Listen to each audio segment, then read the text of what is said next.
సభాధ్యక్షులు రాంభూపాల్ రెడ్డి గారు, అదేవిధంగా స్థానిక నందికోట్కూరు ఇన్ఛార్జ్ డాక్టర్ సుధీర్ గారు, అదేవిధంగా సోదరుడు సిద్ధార్థ గారు, అదేవిధంగా వేదిక మీద ఉన్న పెద్దలందరూ కూడా ప్రతి ఒక్కరూ పేరు పేరున, మరి ముఖ్యంగా శ్రీ పెద్దిరెడ్డి రామచంద్రారెడ్డి గారు, అదేవిధంగా సజ్జల రామకృష్ణారెడ్డి గారు, మరి స్థానిక పోతిరెడ్డిపాడు గ్రామ ప్రజలు, నాయకులు, ఈరోజు ఈ సభకు తరలి వచ్చినటువంటి ప్రతి ఒక్కరికి కూడా, రైతు సోదరులందరూ కూడా పేరు పేరున నా హృదయపూర్వక నమస్కారాలు తెలియజేస్తా ఉన్నా. బాగా లేట్ అయింది, త్వరగా ముగిస్తాను. అయితే ఈరోజు ఈ సభ ఎందుకు పెట్టుకున్నామనేది పెద్దలందరూ కూడా బాగా కూలంకుషంగా మీకు విశ్లేషించడం జరిగింది.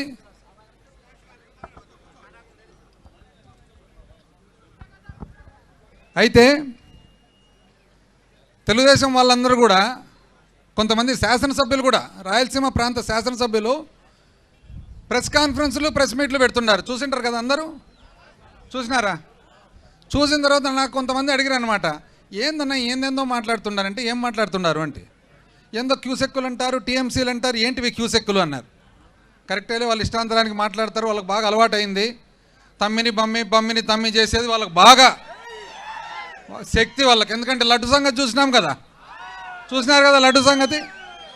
అట్లా లడ్డునే అబద్ధాలుగా మాట్లాడే తోళ్ళు వాళ్ళకు రాయలసీమ ఎత్తిపోతల పథకం అనేది ఒక ఏమన్నా చిన్న విషయం అది. అయితే సింపుల్గా అందరికి అర్థం కావాలంటే, ఒకటి, రాయలసీమ ప్రాంతానికి నీళ్ళు ఎక్కడి నుంచి రావాలా? ఫస్ట్ పాయింట్, మనం వెనుకబడిన ప్రాంతమా కాదా? ఏంపా తిరుపతి రెడ్డి, మనం వెనుకబడిన ప్రాంతమా, ధనికులమా?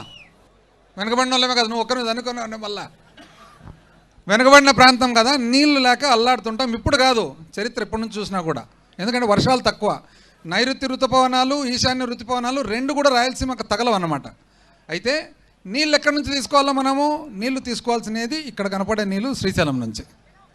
ఇంకా సులభంగా సామాన్య మానవునికి అర్థం కావాలంటే, ఒక బిందె నీళ్ళు మనం ఆ బిందె నుంచి నీళ్లు తీసుకోవాలా. ఎక్కడున్నది? ముక్కాలు భాగం లెవెల్లో, పైన ముక్కాలు భాగం లెవెల్లో ఒక చిన్న కొలాయి ఉన్నది. ఆ చిన్న కొలాయి ద్వారా నీళ్లు తీసుకుంటే చాలవని చెప్పి మన రాజశేఖర రెడ్డి గారు, దివంగత ముఖ్యమంత్రి గారు ఏం చేసినారు, ఆ కుళాయిని పెద్దగా చేసినారనమాట. పెద్దగా చేసి మనకు నీళ్ళు వచ్చేదానికి అనుకూలంగా తయారు చేసినారు. తయారు చేస్తే రాష్ట్ర విభజన జరిగిన తర్వాత ఎవరైతే ఎడం పక్క ఉండే తెలంగాణ రాష్ట్రం ఉందో వాళ్ళ ప్రయోజనాల కోసం వాళ్ళు బిందెలో కింద భాగంలో బిందెలో కుళాయి పెట్టుకున్నారు. ఆ కుళాయి నుంచి వాళ్ళు నీళ్లు తీసేస్తే మనకు నీళ్ళు వచ్చే పరిస్థితి లేదు. కాబట్టి జగనన్న ఏం చేసినాడు, బిందెలు ఎక్కడైతే కింద పెట్టినారో ఈ పక్క మనం కూడా కింద పెట్టేదానికి పూనుకున్నామన్నమాట. ఈ పని చేస్తే దురదృష్టవశాత్తు ఎన్నికలు వచ్చిన తర్వాత, మనం ఓడిపోయిన తర్వాత ఆ పనులన్నీ కూడా ఆపేసినారు. ఎందుకు అని చెప్పి ఒక బాధ్యత గల మనిషి, పక్క రాష్ట్ర ముఖ్యమంత్రి, తన రాష్ట్రానికి చేసిన మంచి చెప్పుకుంటూ అందులో భాగంగా ఏం చెప్పినాయంటే, చంద్రబాబు నాయుడు గారితో పాటు, అంటే మన రాష్ట్ర ముఖ్యమంత్రితో పాటు 4 గోడల మధ్యలో సీక్రెట్గా కూర్చొని నేను ఆయనకు ఒప్పించి ఆ పనులు ఆపించిన, ఇది నిజమా కాదా అనే దానికి నిజ నిర్ధారణ కమిటీ వేయండి, వివిధ పార్టీల నుంచి, మజ్లిస్ నుంచి, బీజేపీ నుంచి, అన్ని పార్టీల నుంచి ఎమ్మెల్యేలను అక్కడికి పంపించండి, అక్కడికి పంపించి పనులు ఆగిపోయినాయా లేదా చూడండి, ఇది నేను చంద్రబాబు నాయుడు గారితో మాట్లాడి సీక్రెట్గా మాట్లాడి ఆపించిన మాట అని చెప్తే, దానికి ఒక్కరన్నా తెలుగుదేశం వాళ్ళు సమాధానం చెప్తుంటారా? ఒక్కరన్నా?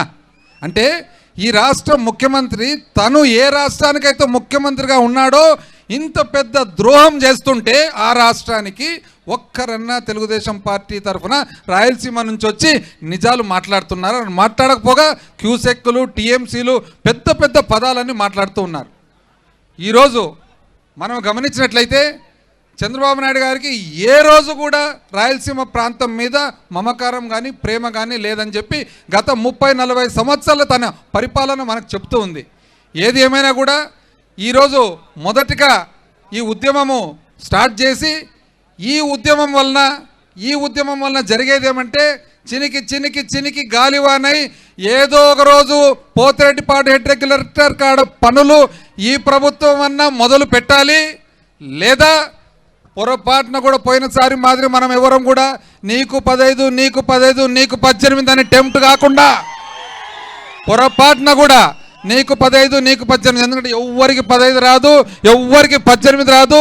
మధ్యలో మన హక్కులన్నీ కోల్పోయే ప్రమాదం ఉంది. కాబట్టి ఈ రోజు నుంచి ఎన్నికల వరకు ఎప్పుడు వచ్చినా కూడా మనం అందరం కూడా కష్టపడి రాయలసీమ, గ్రేటర్ రాయలసీమ ప్రాంతంలో ఉండే ప్రతి వ్యక్తికి కూడా మనకు జరిగిన ద్రోహం గురించి తెలియజేస్తూ, అదేవిధంగా దీనికి ఒకే ఒక మార్గం ఉంది సాధనకు, జగనన్నను మళ్ళా తెచ్చుకుంటే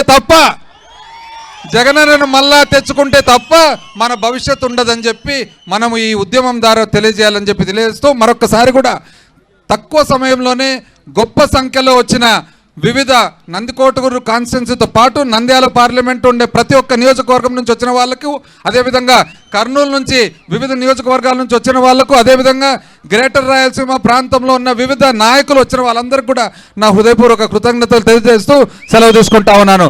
జై హింద్.